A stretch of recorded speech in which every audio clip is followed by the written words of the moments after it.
Salut les investisseurs intelligents, c'est Monsieur Rodolphe, j'espère que vous allez bien.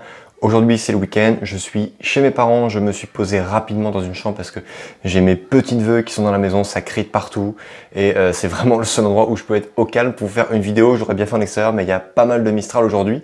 Donc aujourd'hui on n'est pas jeudi mais j'ai quand même eu une question hyper intéressante ce matin qui m'a été posée, qui m'a vraiment inspiré pour vous faire une vidéo aujourd'hui. C'est la question de Rabir qui m'a écrit.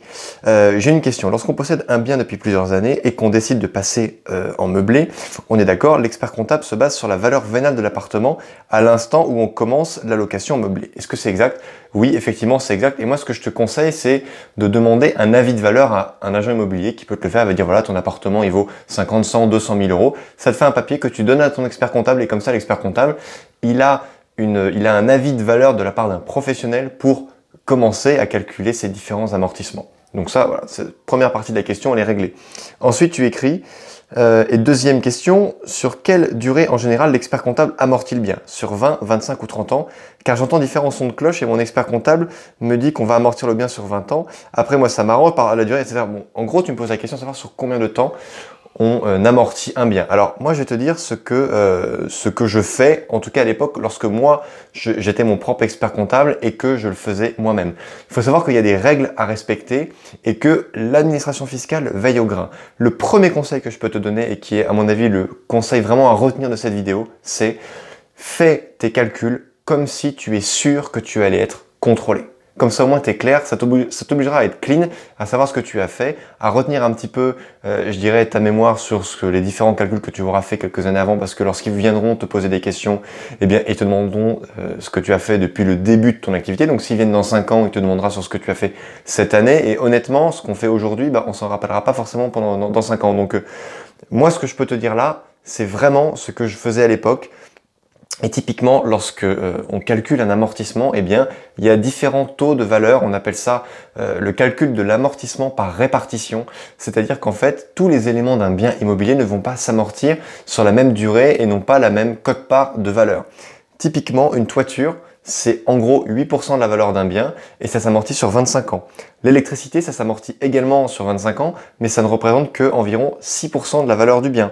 L'étanchéité, pareil, l'étanchéité, ça peut être le tour des fenêtres, ça peut être le double vitrage, ça peut être également les différents petits travaux de réparation que tu vas faire sur la toiture.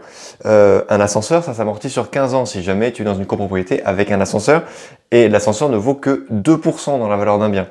Également, les aménagements intérieurs sont comptabilisés à hauteur de 15% alors qu'ils s'amortissent sur une durée de 12 ans.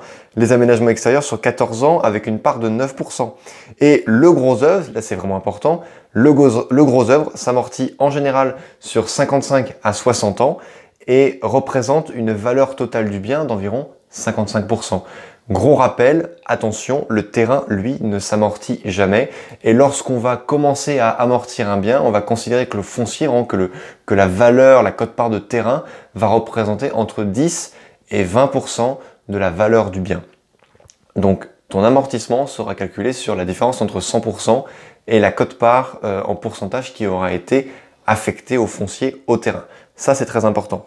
Et également, au niveau du mobilier, en général, tous les meubles que tu vas ajouter dans l'appartement pour pouvoir justifier qu'il s'agit bien d'un appartement loué en meublé vont s'amortir sur une durée maximum de 10 ans. C'est vraiment sur ce paramètre-là que tu peux ajuster un petit peu le curseur. Moi, une fois de plus, je te rappelle mon conseil, fais comme si tu es sûr que tu allais être contrôlé. Et ce sont les meubles qui s'amortissent sur 10 ans qui vont faire que, en général, lorsqu'on va exploiter un bien en LMNP, on ne va payer aucune fiscalité pendant les 10 premières années. Ça va être uniquement grâce au mobilier parce que tous les autres amortissements que je t'ai cités, donc toiture, électricité, étanchéité, ascenseur, etc., sont cumulatifs. C'est-à-dire que tout s'amortit en même temps, également le mobilier. Sauf que du coup, ils vont sortir des bases d'amortissement au fur et à mesure que tu vas avancer dans le temps. Et comme au bout de 10 ans, eh bien, tu ne pourras plus amortir de mobilier, sauf si évidemment tu le renouvelles, eh bien, tu ne paieras donc plus d'impôts. Voilà Rabir, j'espère que cette réponse t'a plu. Elle était évidemment faite pour toi et bien sûr pour toute la communauté des investisseurs intelligents. Cette vidéo est terminée, donc j'espère qu'au niveau du fond ça vous a apporté quelque chose. Je m'excuse encore pour la forme. Je vous dis à très bientôt dans une prochaine vidéo. Ciao!